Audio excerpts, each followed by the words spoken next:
சித்தர் சிவவாக்கியர் பாடல்கள். வணக்கம் மக்களே. பாடல் 11.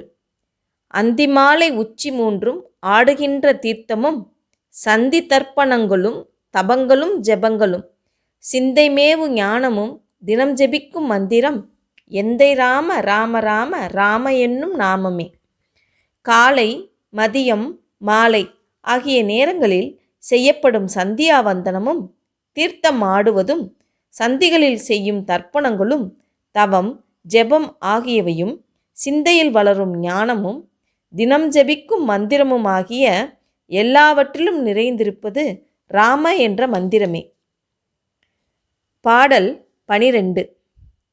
கதாவுபஞ்ச பூதங்களை துறந்த மந்திரம் இதாம் இதாம் இது அல்லவென்று வைத்து உழலும் ஏழைகாள் சதா விடாமல் ஓதுவார் தமக்கு நல்ல மந்திரம் இதாம் இதாம் ராம ராம ராம எனும் நாமமே. நிலம் நீர் தீ வலி வான் எனும் 5 பூதங்களால் சூழப்பட்டுள்ள இவ்வுலகில் அவற்றை அகன்று போகச் செய்யும் மந்திரம் இதுவோ அதுவோ என்று குழம்பும் ஏழைகளே, எப்போதும் விடாமல் ஓதுவதற்குரிய மந்திரம் ராம மந்திரம் என்கிற ஒன்றே ஆகும். இதன் விளக்கமாவது, பரம்பொருளுக்கும் ஆத்மாவுக்கும் நடுவே உள்ளது பஞ்சபூதங்களாகிய தடையே ஆகும். அதை நீக்கிவிட்டால் பரம்பொருளை அடைவது எளிது என்கின்றார் சிவவாக்கியர். பாடல் 13.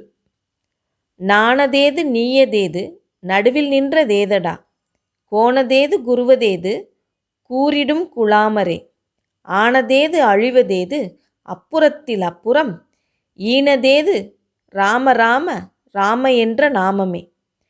நான் என்ற உணர்வாய் இருப்பது எது? நீ என்று நினைக்கப் பெறும் பொருள் எது? நானும் நீயும் தனித்தனி என்றால் நமக்கு நடுவில் உள்ளது எது? தலைவன் என்பதும் குரு என்பதும் யார்?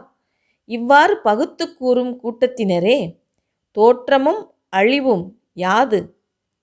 எல்லாவற்றுக்கும் அப்பாற்பட்டதாய் அதற்கும் அப்புறமாய் இருப்பதுதான் எது என்றால் அது ராம எனும் நாமமே ஆகும் என்கிறார் சிவவாக்கியர்.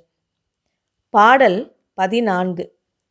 சாத்திரங்கள் ஓதுகின்ற சட்டநாத பட்டரே, வேர்த்து இறைப்பு வந்தபோது வேதம் வந்து உதவுமோ மாத்திரை போதும் உளமெறிந்து நோக்க வல்லிரேல் சாத்திரப்பை நோய்கள் ஏது சத்தி முத்தி சித்தியே.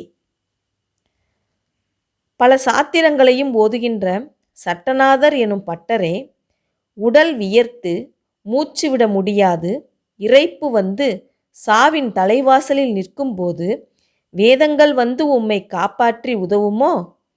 நீர் ஒரு நொடியளவு நேரமாவது உடம்பின் உள்ளே நோக்கி காண வல்லவரானால் சாத்திர பைகளும் தேவையில்லை, நோய்களும் துன்பமும் இல்லை.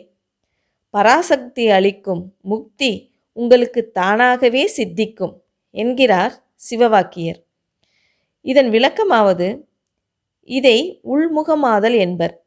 உள்ளே ஓடும் சுழுமுனை நாடியையும் அதில் உள்ள உள் ஒளியையும் ஆத்ம உணர்வையும் பெறுவதே உள்முகம் எனப்படும். ஓகே மக்களே, இதன் தொடர்ச்சியை அடுத்த காணொளியில் காண்போம். நன்றி, வணக்கம்.